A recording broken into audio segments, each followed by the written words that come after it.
विद्युत धारा का ऊष्मीय प्रभाव। Good morning. आज का आपका टॉपिक है अध्याय 12 का धारा का ऊष्मीय प्रभाव। इसके पहले के अध्याय में हमने किसके बारे में अध्ययन किया है? विद्युत धारा का चुंबकीय प्रभाव, जिसमें हमने क्या देखा? चुंबकीय विद्युत धारा प्रवाहित करने पर चालक में आसपास क्या उत्पन्न हो जाता है? चुंबकीय क्षेत्र उत्पन्न हो जाता है। इसके बाद है इसी प्रकार का विद्युत धारा दूसरा प्रभाव प्रदर्शित करता है, धारा का ऊष्मीय प्रभाव। तो धारा का ऊष्मीय प्रभाव का मतलब क्या है? इसका मतलब ये है कि यदि हम चालक में क्या प्रवाहित करते हैं? विद्युत धारा प्रवाहित करते हैं, तो उसमें क्या उत्पन्न हो जाएगा? ऊष्मा उत्पन्न होगा। यही क्या कहलाता है? विद्युत धारा का ऊष्मीय प्रभाव कहलाता है। तो आपका ऊष्मीय प्रभाव, मान लीजिए आपके पास एक चालक है। मान लीजिए आपके पास क्या है? एक चालक हो गया। दो बिंदु हैं, ए बी एक चालक है। इसको हम एक मान लीजिए एक बैटरी से जोड़ देते हैं।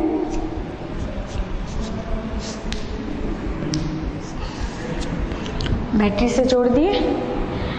अब इसमें क्या होने लगेगा? मान लीजिए एक इसका धन सिरा है, एक ऋण सिरा है। तो जो इलेक्ट्रॉन है, जैसे है आप क्या लगाओगे? विद्युत क्षेत्र लगाओगे, इलेक्ट्रॉन क्या होने लगते हैं? इसमें चालक में धन सिरे की ओर प्रवाहित होने लगता है। इस स्थिति में मान लीजिए यहाँ पर ए बिंदु पर यदि ऊर्जा इसकी Q V A तथा बी बिंदु पर इसकी ऊर्जा B Q V B है। यहाँ पर ऊर्जा कितनी है? Q V A तथा यहाँ पर ऊर्जा कितनी है? Q V B है। अतः स्थितिज ऊर्जा में कमी, स्थितिज ऊर्जा में कमी क्या हो जाएगा?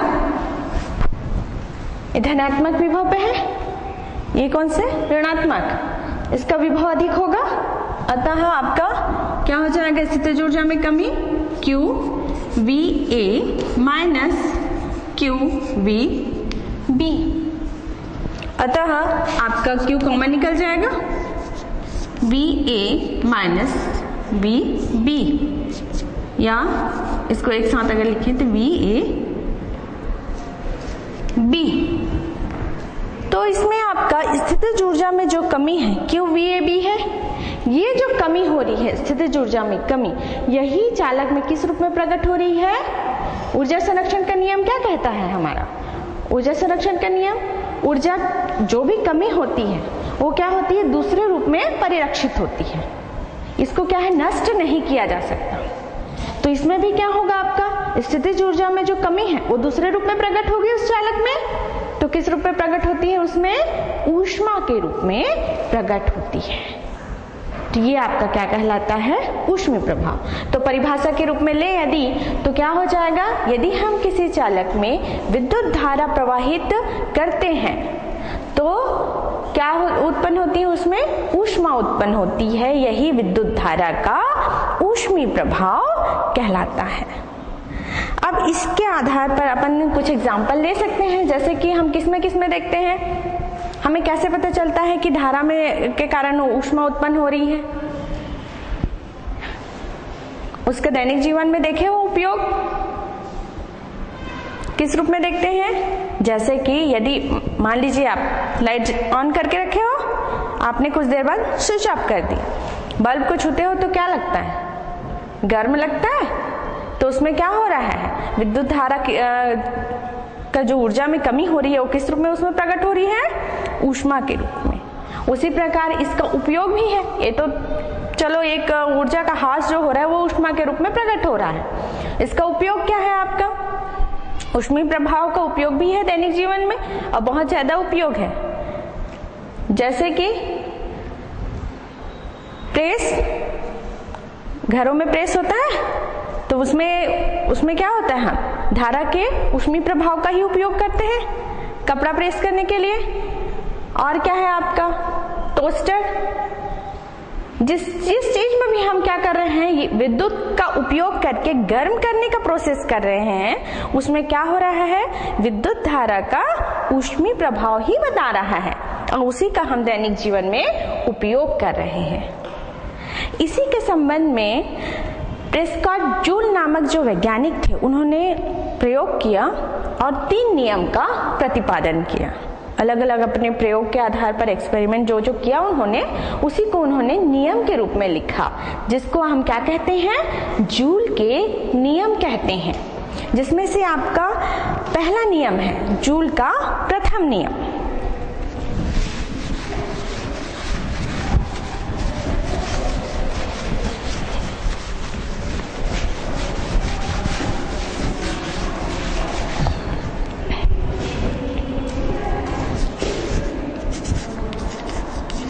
जूल का नियम, जिसमें आपका क्या है, पहला नियम, प्रथम नियम। प्रथम नियम क्या कहता है, जूल का प्रथम नियम उन्होंने प्रयोग किया, उसके आधार पर ये नियम लिखा है। तो उसके अनुसार क्या है आपका, यदि हम किसी चालक में धारा प्रवाहित कर रहे हैं, तो यदि हम प्रतिरोध और समय को नियत रखें, मतलब नियत प्रतिरोध नियत समय में हम यदि धारा के मान में परिवर्तित करें या धारा के मान में परिवर्तन करें, तो उस समय जो उस चालक में उत्पन्न ऊष्मा है वो किसके अनुक्रमानुपाती होगा, धारा के वर्ग के अनुक्रमानुपाती होगा। यही जूल का प्रथम नियम है। तो इसके अनुसार से आपका क्या हो जाएगा, पहला नियम के अनुसार H ऊष्मा के लिए H ऊष्मीय ऊर्जा अनुक्रमानुपाती होगा किसके, धारा के वर्ग के अनुक्रमानुपाती। और कंडीशन क्या है आपका, प्रतिरोध और समय नियत रहेगा। क्या नियत रहेगा, R और T नियत रहेगा। ये है आपका जूल का प्रथम नियम। अब है आपका जूल का द्वितीय नियम।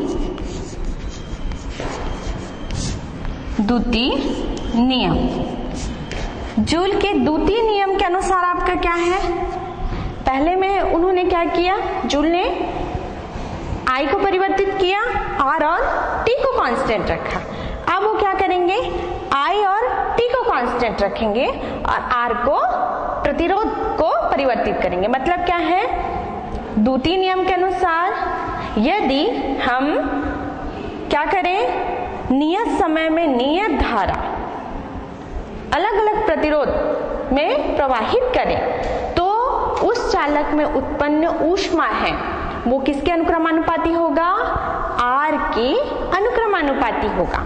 इसके अनुसार से आपका क्या हो जाएगा, H अनुक्रमानुपाती R। तो इसके अनुसार से आपका कौन कौन नियत है, आपका कौन कौन सा, I और T नियत है। I और T है आपका नियत। ये हो गया उनका द्वितीय नियम। इसी के अनुसार से उन्होंने तीसरा नियम दिया।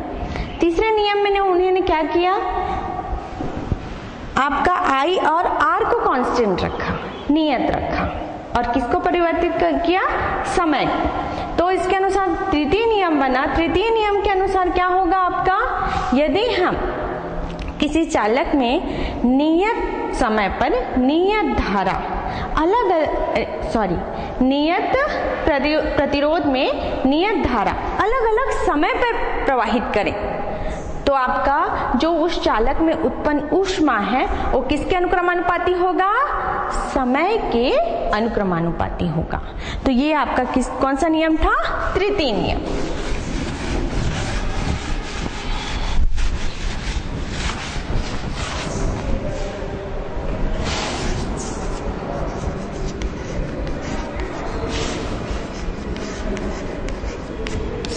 क्या निकला आपका, H अनुक्रमानुपाती T। तो ये 3 नियम थे। इसमें क्या है आपका, कौन कौन सा टर्म कांस्टेंट है, R और I। ये आपका नियत है। तो ये जूल के 3 नियम हो गए। प्रथम नियम में H अनुक्रमानुपाती I स्क्वायर, दूसरे में H अनुक्रमानुपाती R, और तृतीय नियम के अनुसार क्या हो गया, H अनुक्रमानुपाती T। अब तीनों नियम को मिला दें तो क्या बन जाएगा आपका, H अनुक्रमानुपाती I square R T।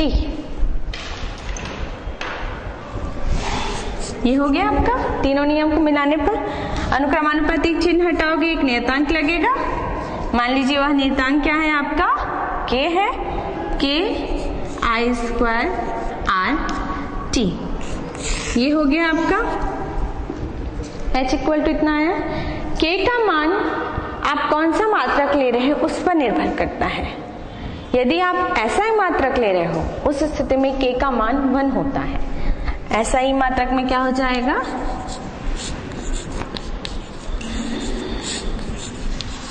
K बराबर क्या हो जाएगा 1। तो H इक्वल टू कितना आ जाएगा आपका, H equal to I square R T। किस में आ जाएगा, जूल में। मात्रक क्या होगा आपका, जूल। यदि आप कैलोरी के रूप में लेते हैं, यदि ऊर्जा को किस रूप में लेते हैं, कैलोरी के रूप में, उस स्थिति में क्या होगा आपका,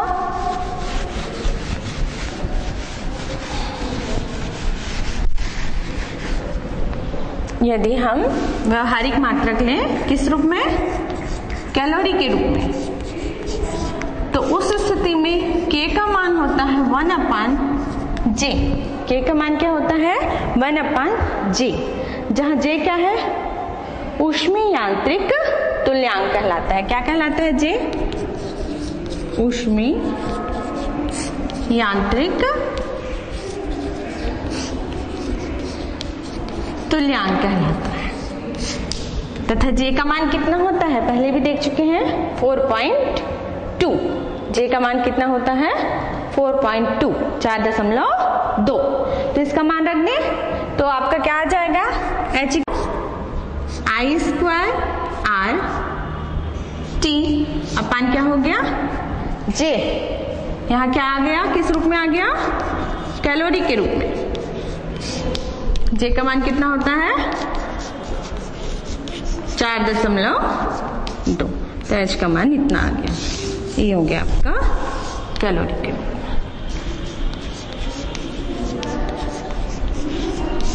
तो इस प्रकार जूल के नियम से किसका सूत्र निकला, आपका ऊष्मीय ऊर्जा का।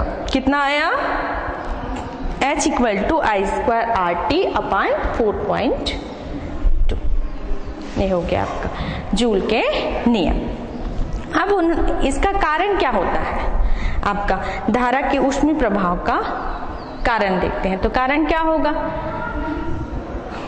धारा के ऊष्मीय प्रभाव का कारण क्या कारण हो सकता है,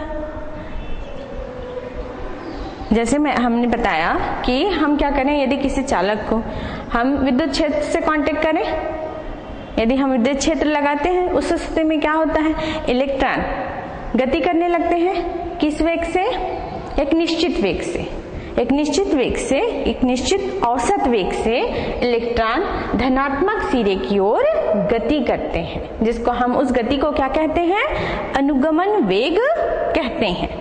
तो इस स्थिति में गति करते हुए जो इलेक्ट्रॉन है वो किससे टकराते रहते हैं बार बार, जिससे वे निकले हुए हैं, जैसे धनात्मक आपका आयन और परमाणुओं और आयनों से क्या करते हैं, टकराते रहते हैं। तो टकराने के कारण क्या होता है, अपनी जो ऊर्जा है वो किसको देते जाते हैं, उन आयनों और परमाणुओं को हस्तांतरित करते हैं, जिसके कारण उनकी ऊर्जा में क्या हो जाती है, कमी हो जाती है, और जो परमाणु आयन है उसकी ऊर्जा में क्या हो जाती है, वृद्धि हो जाती है।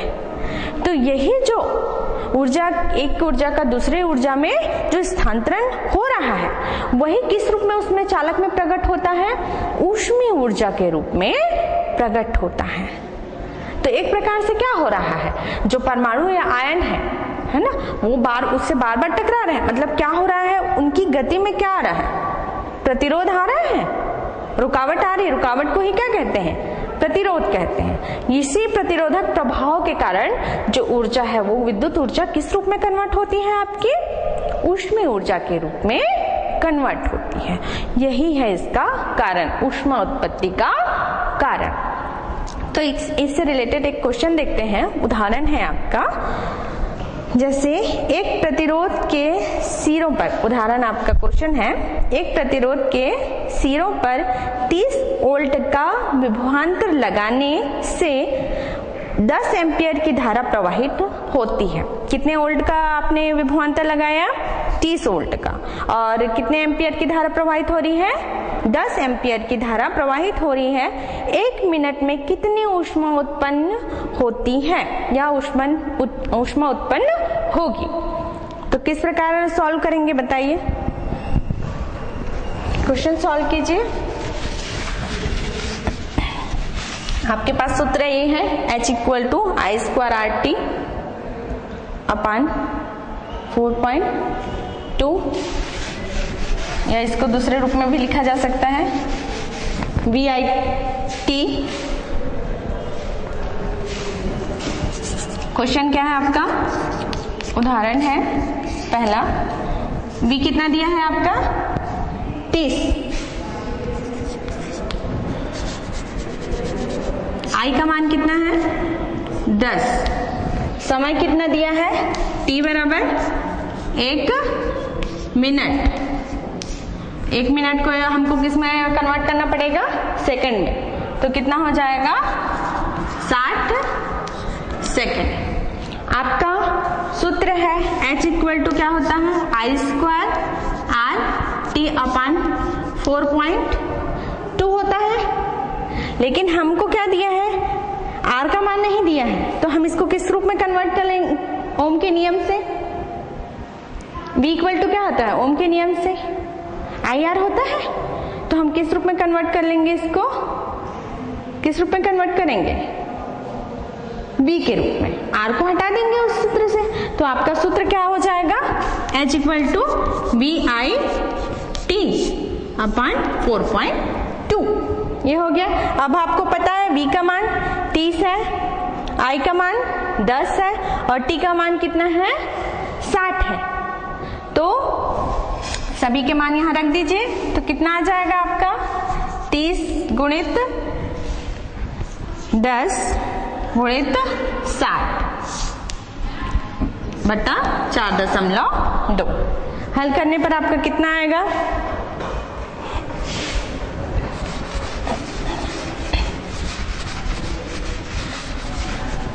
हल करोगे तो कितना आएगा आपका,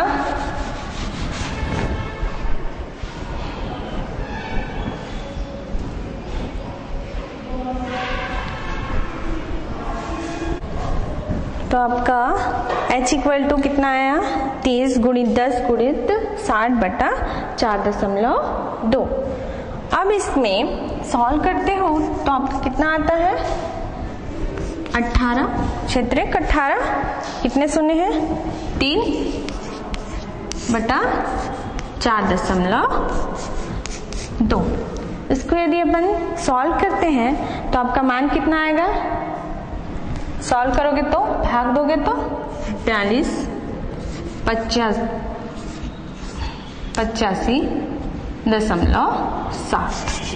ये आपका H का मान है। H = कितना हो गया 4285.7। मात्रा क्या होगा आपका, कैलोरी, क्या होगा आपका कैलोरी। तो आपका तो इस प्रकार आप सॉल्व करेंगे। ये तो एक उदाहरण हो गया इससे रिलेटेड। आगे हम देखते हैं विद्युत शक्ति। शक्ति का मतलब तो मालूम होगा सभी को, शक्ति किसे कहते हैं, मालूम है कि नहीं।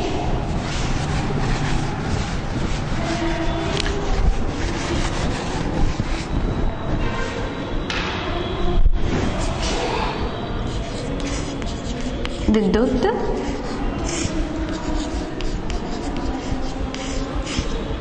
शक्ति। शक्ति का मतलब क्या होता है? पावर। क्या है उसका मतलब? हम बोलते हैं किसी की पावर कम है, किसी की पावर ज़्यादा है। जैसे कि एग्जाम्पल के लिए हम ले लें, मान लीजिए ईंट का एक ढेर है, कोई क्या है उसको बोला जाता है एक जगह से दूसरी जगह उसको शिफ्ट करना है। दो व्यक्ति लगा दिए, एक ने क्या कर दिया, कम समय में उस पूरे ईंट को दूसरी जगह शिफ्ट कर दिया, और दूसरे ने किया जरूर उस काम को, लेकिन क्या है, समय अधिक लगाया। तो हम किसकी पावर अधिक मानेंगे? हम किसको बोलेंगे कि किसकी पावर अधिक है? दोनों ने तो काम किया, एक ने कम समय में जल्दी काम पूरा कर लिया और दूसरे ने अधिक समय लगाया। किसकी शक्ति ज्यादा मानेंगे? जो कम समय में काम किया हम बोलेंगे उसकी पावर अधिक है, उसने कम समय में अधिक काम कर दिया, मतलब कम समय में अधिक कार्य किया। तो शक्ति मतलब क्या होगा? कार्य करने की दर। कार्य करने की दर को क्या कहेंगे? शक्ति कहेंगे। मतलब समय कम हो तो कार्य क्या होगा? अधिक हो करता है, तो उसकी शक्ति क्या बोलेंगे? अधिक है। तो कार्य करने की दर को क्या कहते हैं? शक्ति कहते हैं। उसी प्रकार विद्युत शक्ति, विद्युत शक्ति का मतलब क्या होगा? अब यहाँ भी धारा प्रवाहित हो रही है, चालक में क्या प्रवाहित हो रही है? विद्युत धारा प्रवाहित हो रही है। तो जो विद्युत वाहक बल उत्पन्न करने वाला जो स्रोत है, उसके द्वारा किया गया कार्य या उसके द्वारा कार्य करने की दर क्या कहलाएगी? शक्ति कहलाएगी। कि कितना अधिक हमको विद्युत धारा हमको उपलब्ध कराता है, वही उसकी क्या कहलाएगी? शक्ति कहलाएगी। तो विद्युत परिपथ में विद्युत वाहक बल का जो स्रोत है उसके द्वारा कार्य करने की दर क्या कहलाती है? शक्ति कहलाती है। और दूसरे रूप में आप एक बात बताइए, हम कभी भी कार्य करते हैं तो ऊर्जा का ह्रास होता है, ऊर्जा का क्षय होता है कि नहीं? जैसे हमने भोजन किया हुआ है, हम काम कर रहे हैं, तो धीरे धीरे क्या होता है, हम भोजन करने से जो हमको ऊर्जा मिली है उसका क्या होने लगता है? धीरे धीरे क्षय होने लगता है। हम काम करेंगे उतना अधिक उसका क्षय होता है।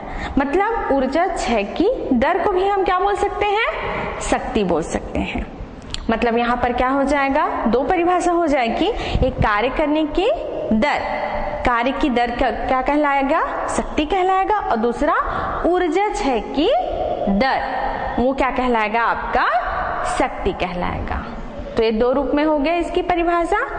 विद्युत वाहक बल के स्रोत द्वारा कार्य करने की दर को शक्ति कहते हैं, या ऊर्जा क्षय, धारा प्रवाहित होने पर जो ऊर्जा का क्षय हो रहा है उसकी दर को भी क्या कहते हैं?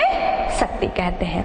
तो सूत्र के रूप में आपका क्या आ जाएगा? माना कि किसी चालक में V वोल्ट का विभवांतर लगाने पर T समय में I धारा प्रवाहित हो रही है, I धारा प्रवाहित हो रही है। अतः कार्य W बराबर क्या हो जाएगा? V into I into T। W equal to क्या हो जाएगा आपका? V I T joule. अतः विद्युत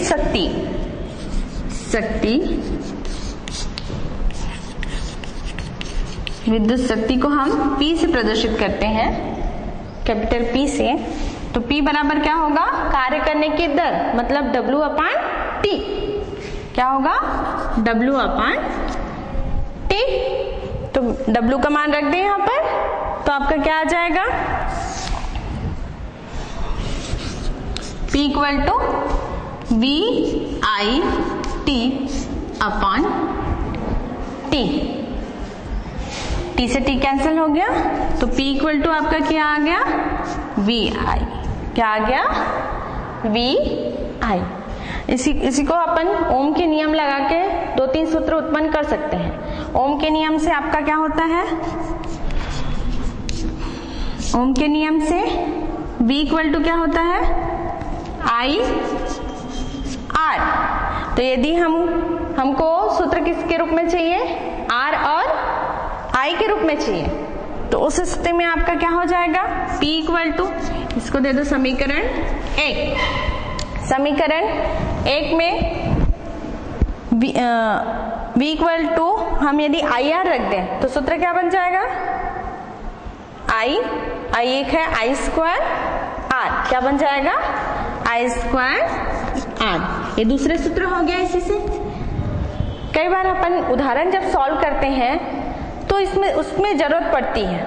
कई बार हमारे जैसे अभी हमने किया V और I के रूप में था, तो हमने क्या किया, सूत्र को V और I के रूप में कन्वर्ट कर दिया। तो इस प्रकार कर सकते हैं इससे। उसी प्रकार यदि हमको सूत्र किस रूप में चाहिए, आपको केवल यदि I को हटाना है, धारा का मान हटाना है, तो उस स्थिति में क्या हो जाएगा, I इक्वल टू यहाँ से V अपान R हो जाएगा। तो यहाँ क्या बन जाएगा, V स्क्वायर अपान R, क्या बन जाएगा, समीकरण 1 में P equal to V square upon R। ये हो गया तीसरा सूत्र। तो 3 सूत्र हो गए। पहला क्या है, P इक्वल टू वी आई, दूसरा सूत्र आपका है आई स्क्वायर आर, और तीसरा सूत्र है आपका V स्क्वायर अपॉन R। ये 3 सूत्र हो गए। अब 3 सूत्र में आप अगर उदाहरण में आपको क्या जरूरत हो उसके हिसाब से आप यूज कर सकते हैं। अब इससे रिलेटेड एक उदाहरण देखते हैं। पहले इसका मात्रक देख लिया। मात्रक है आपका, इसका यदि सूत्र से मात्रक निकालोगे तो क्या निकलेगा, P इक्वल टू क्या होता है, W अपान, मेन सूत्र क्या है, W अपान T।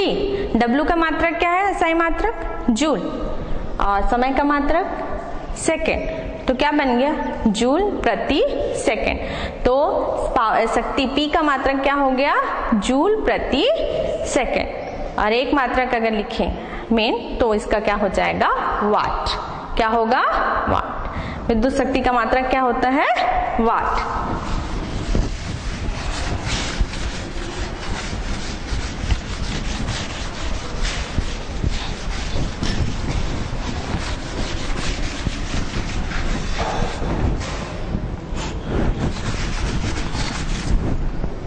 मात्रक आपका क्या हो जाएगा, P इक्वल टू क्या होता है, W अपान T। W का मात्रक क्या है आपका, जूल, और इसका मात्रक क्या है, सेकंड।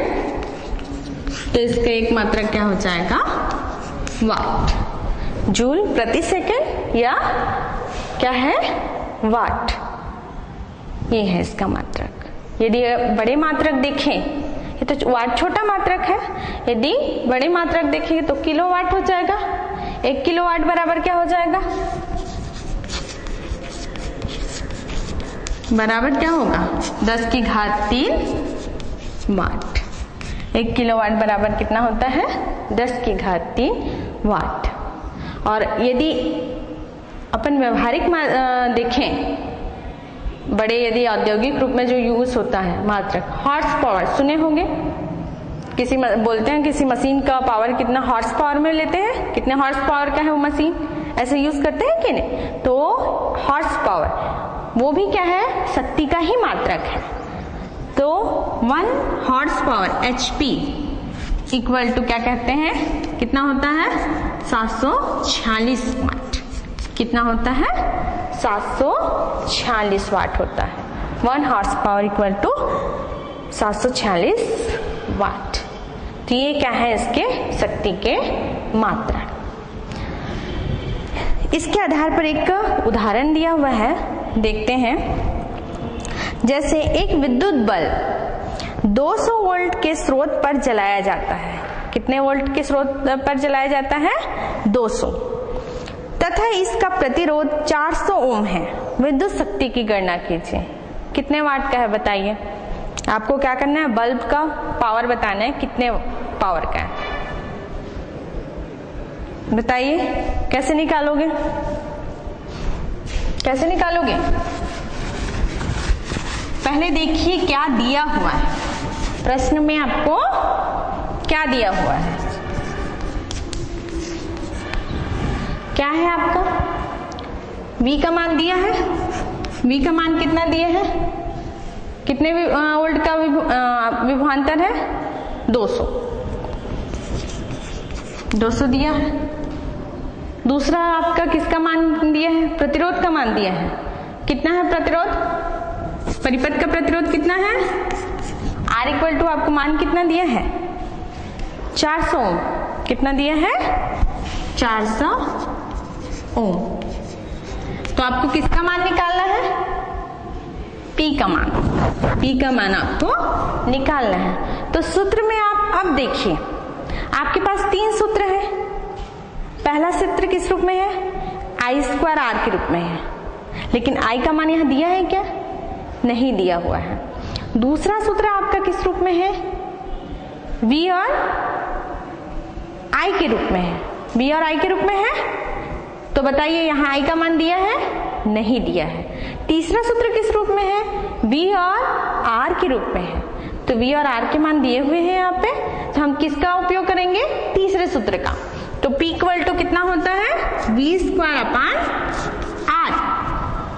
तो यहाँ V का मान कितना दिया है? 200 का वर्ग, और R का मान कितना दिया है? 400। सॉल्व करोगे तो कितना आएगा आपका? P इक्वल टू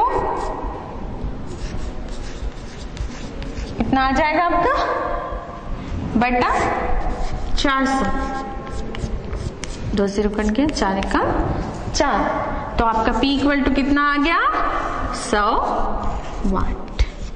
तो आपका बल्ब का पावर कितना है? 100 वाट का बल्ब है। तो इस प्रकार सूत्रों का उपयोग करके आप उदाहरणों को सॉल्व कर सकते हैं। अब इसी से रिलेटेड अभी आपने क्या देखा? विद्युत शक्ति देखा। इसी का आगे का है विद्युत ऊर्जा। विद्युत ऊर्जा किसे कहेंगे?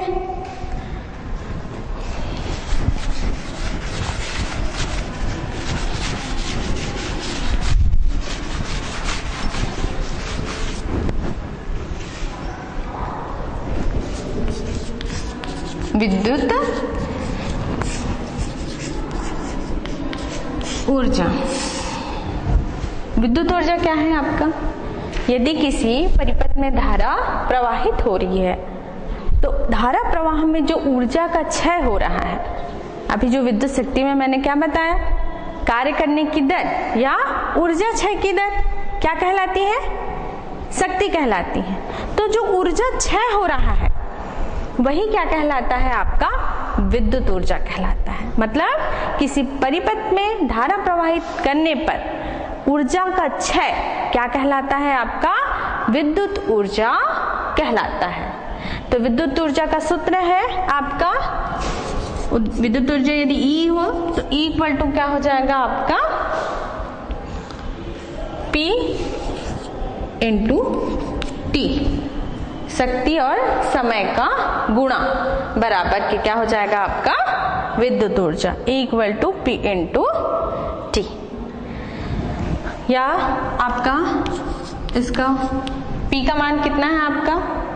3 सूत्र है, आप किसी को भी लगा सकते हैं। जैसे मान लीजिए हमने P इक्वल टू क्या लगाया? PI। तो क्या हो जाएगा आपका सूत्र? VI T। आपका सूत्र क्या बन गया? P equal to VI T। या दूसरा सूत्र लगाएंगे तो क्या हो जाएगा? V² T अपान R। ये हो जाएगा। और एक और सूत्र है I और R के रूप में, उसको लगाएंगे तो क्या हो जाएगा? I² R T। तो ये हो गया आपके 3 सूत्र। इसका मात्रक, विद्युत ऊर्जा का मात्रक क्या होगा? पहले तो सिंपल मात्रक बताइए क्या होगा।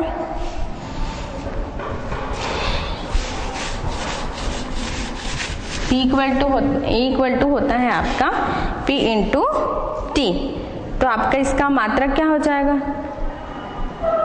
अगर ऐसा ही मात्रक बोले तो ऊर्जा का मात्रक क्या होता है आपका? जूल होता है। ऊर्जा का मात्रक क्या होगा? जूल ही होगा ना। लेकिन व्यवहार में हम इसका मात्रक विद्युत शक्ति में या विद्युत परिपथ में जो ऊर्जा का मात्रक हम क्या लेते हैं? किलोवाट घंटा। क्या लेते हैं? किलोवाट घंटा। इसका व्यवहारिक मात्रक क्या हो जाएगा आपका? किलोवाट घंटा। मात्रक हो जाएगा किलोवाट घंटा के इसका मात्रक। आपका 1 किलो इसको यदि दूसरे जूल के रूप में यदि कन्वर्ट करना चाहते हो तो उस स्थिति में इसका हो जाएगा 1 किलोवाट घंटा।